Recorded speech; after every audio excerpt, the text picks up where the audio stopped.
काश काश कि मैंने ये बुक 20 साल पहले पढ़ी होती। ये लाइन अमेरिका के एक बहुत ही बड़े बिल्डर लैरिसन क्लार्क ने कही थी जब उन्होंने रिच डैड पुअर डैड पढ़ी थी। वक्त ऐसे ही बीत जाता है और हम काश में फंसे रह जाते हैं। ऐसी बहुत सारी चीजें हमें जब पता लगती हैं जिससे हमारी लाइफ बदल सकती थी, हमें कुछ सीखने को मिल सकता था, हमें तरक्की करने को मिल सकता था, पर वक्त बीत चुका होता है और बस रह जाता है तो ये एक काश, काश कि मैंने ये कर लिया होता।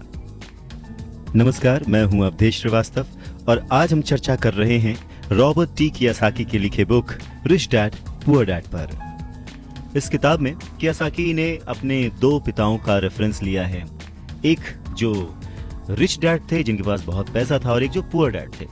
रॉबर्ट कियोसाकी अपने दोनों पिताओं को, दोनों डैड्स को बराबर का सम्मान देते थे और उनके जो दोनों पिता थे वो भी उन्हें उतना ही प्यार करते थे।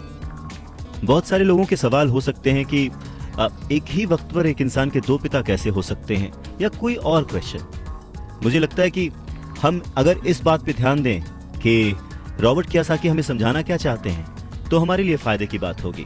हो सकता है उन्होंने ऐसा मान लिया हो सकता है उन्होंने अपने मन को पुअर डैड और अपने दिमाग को रिच डैड माना हो, या ये हो सकता है कि एक डैड उनके रहे हों और दूसरे डैड उनके किसी दोस्त के, कुछ भी हो सकता है। इम्पोर्टेंट ये नहीं है कि ये जो डैड का रेफरेंस लिया उन्होंने, ये कहानी है या काल्पनिक है। असल बात ये है कि रॉबर्ट कियोसाकी हमें समझाना क्या चाहते हैं, हमें बताना क्या चाहते हैं। चलिए मान लेते हैं कि रॉबर्ट कियोसाकी के दो पिता थे और उनमें से एक बहुत अमीर थे, एक बहुत गरीब थे। तो रॉबर्ट कियोसाकी कहते हैं कि सोच जो है वो बहुत बड़ा रोल प्ले करती है, और इसी माध्यम से रॉबर्ट कियोसाकी कहते हैं कि हालांकि वो दोनों पिता उनके अपने थे, हालांकि वो दोनों पिता उनका उतने ही शिद्दत से, उतने ही मन से ख्याल रखते थे, उतना ही प्यार करते थे, अपनी जान निछावर करते थे और हमेशा उन्हें सिखाने की कोशिश करते थे, जिंदगी में आगे बढ़ाने की कोशिश करते थे। पर ऐसा क्यों था कि उनके एक पिता अमीर थे और एक पिता गरीब? सारा खेल सोच का है, सारा खेल नजरिए का है। नजरिया ही इंसान को तरक्की दिला सकता है और नजरिया ही इंसान के जीवन की नाव डुबा सकता है। तो ये हमारे ऊपर है कि हम किस रंग के चश्मे को पहनकर कैसा मौसम देखते हैं। किसी शायर ने क्या खूब कहा है कि जैसा दर्द हो वैसा मंजर होता है, अरे मौसम तो इंसान के अंदर होता है। और उसी अंदर के मौसम को हमेशा बनाए रखने, अपने आप को पॉजिटिव रखते हुए, अपना नजरिया सकारात्मक रखते हुए अगर हम आगे सोचें तो कुछ अच्छा तो जरूर होगा। बातें और भी हैं, सुनते रहिए।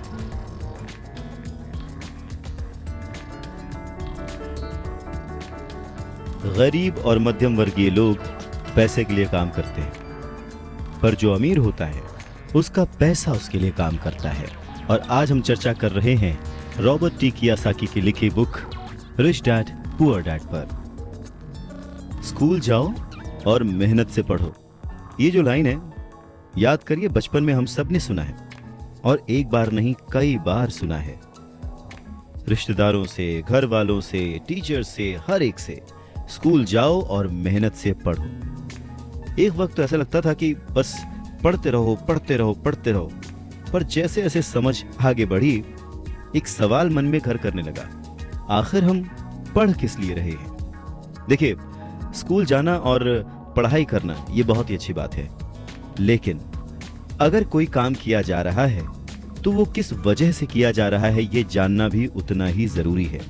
अपनी पढ़ाई पूरी करने के बाद हम सबसे पहले जॉब ही ढूंढते हैं ना, ये सोचकर के जॉब मिलने पर हमारी सारी प्रॉब्लम्स दूर हो जाएंगी, पैसे मिल जाएंगे, हम घर बना लेंगे, गाड़ी खरीद लेंगे और जो भी ज़रूरतें हैं पैसे से जुड़ी हुई वो सब पूरी कर लेंगे। पर ऐसा होता नहीं है। बहुत सारे लोग अच्छी जॉब और बहुत ही अच्छी सैलरी होने के बावजूद खुश नहीं होते। वो अपनी ज़रूरतें पूरी नहीं कर पाते, बहुत ही मुश्किल से घर का खर्च चला पाते हैं, पर वो लगे रहते हैं इस उम्मीद में कि शायद अगले साल फिर से इंक्रीमेंट होगा, पैसे बढ़ेंगे और उन पैसों से हम अपनी जो ज़रूरतें हैं जो पूरी नहीं कर पाए हैं उन्हें पूरी कर लेंगे। और वो और ज़्यादा मेहनत करते हैं प्रमोशन पाने के लिए। पर वक्त के साथ साथ हमारी ज़रूरतें और हमारा लालच बढ़ने लगता है। पहले तो पैसे के बिना रहने के डर से हम बहुत मेहनत करने लग जाते हैं और उसके बाद जब हमें सैलरी मिलने लगती है तो हमें लालच और ज्यादा पाने की इच्छा जाग जाती है, और चूहे बिल्ली के इसी खेल में हमारी जिंदगी का भी एक पैटर्न बन जाता है। ज्यादा मेहनत करो, ज्यादा पैसे कमाओ, ज्यादा पैसे कमाओ, घर का खर्च चलाओ, पैसे खत्म, फिर ज्यादा मेहनत करो, और ये जो विशेष सर्कल है ये चलता रहता है, और इसी सर्कल में हम गोल गोल गोल गोल घूमते रहते हैं। अगर हमारे पास ज्यादा पैसे आ भी जाएं, तो भी हमें इस विशेष सर्कल में घूमने की आदत पड़ जाती है। हमें डर और लालच पर काबू पाना सीखना बहुत जरूरी है, क्योंकि अगर हम अमीर बन भी गए तो इन आदतों की वजह से हम हमेशा डर के साए में रहेंगे और अपनी जिंदगी को एंजॉय नहीं कर पाएंगे। पहले के जमाने में शिक्षा एक जरिया थी लोगों की पर्सनैलिटी डेवलप करने का और आसपास के हर विषय में उन्हें जानकारी देने का, पर वक्त के साथ साथ पढ़ाई का लक्ष्य, उसका गोल बदल गया। पढ़ाई का मकसद रह गया बड़े होकर अपनी जीविका चलाना, ब्रेड एंड बटर कमाना, और इसमें कुछ गलत भी नहीं है। वक्त के साथ चीजें बदलना बहुत जरूरी है, क्योंकि जो चीज वक्त के साथ नहीं बदलती वो या तो हमारी खुशियां छीनती है या फिर समाज को बहुत ही पीछे ले जाती है। रॉबर्ट टी कियोसाकी ने इस बहुत ही अहम मुद्दे को यहाँ पर उठाया है अपने book rich dad poor dad में। क्या खूब कहा है कि बचपन से ही अगर हम बच्चे को मनी को एज अ सब्जेक्ट बच्चों को पढ़ाना शुरू करें, उन्हें ये समझाना शुरू करें कि उसे कैसे मैनेज किया जाए, तो बड़े होने पर बच्चों की बहुत सारी प्रॉब्लम्स अपने आप ही सॉल्व हो जाएंगी। बच्चा खुद उन्हें सॉल्व करने की क्षमता रखेगा। पर कहीं ना कहीं रॉबर्ट टी कियोसाकी ने इस बात का पूरा ध्यान रखा है कि पैसे को रिश्तों के ऊपर न रखा जाए। तभी तो उन्होंने इस विषय को रिश्तों के माध्यम से ही समझाने की कोशिश की है। रॉबर्ट टी कियोसाकी के पहले जो डैडी थे वो हमेशा ये कहते थे कि मैं इसे कैसे खरीद सकता हूँ। वहीं जो उसके दूसरे डैडी थे वो कहते थे मैं इसे क्यों नहीं खरीद सकता हूँ। दोनों की सोच में अंतर था, दोनों के शब्दों में अंतर था। यानी कि जिसे हम जिंदगी में पाना चाहते हैं, जिसे संभालना चाहते हैं, जैसे कि पैसा, तो उसके बारे में अगर बचपन से जाना जाए तो क्या ये सही नहीं होगा? आज जिस तरह से पढ़ाई की जाती है, बच्चा ग्रेजुएट होकर सोचता है कि अब मैं कौन सी नौकरी करूंगा। क्या ये सही नहीं है कि थोड़ा और पहले से बच्चे को इस विषय के बारे में और अच्छे से और डीपली पढ़ाया जाए, समझाया जाए? ये तो वही बात हो गई, जाना था जापान, पहुंच गए चीन। यानी कमाना था पैसे, पर जब तक इसकी समझ आई तब तक बहुत देर हो चुकी थी। यानी कि हमें सबसे पहले ये समझने की जरूरत है कि हम खुद एक्सेप्ट करें कि हम इसे कैसे पा सकते हैं, इसे कैसे संभाल सकते हैं, और वही सही शिक्षा हम अपने आने वाली पीढ़ी को भी दे सकते हैं।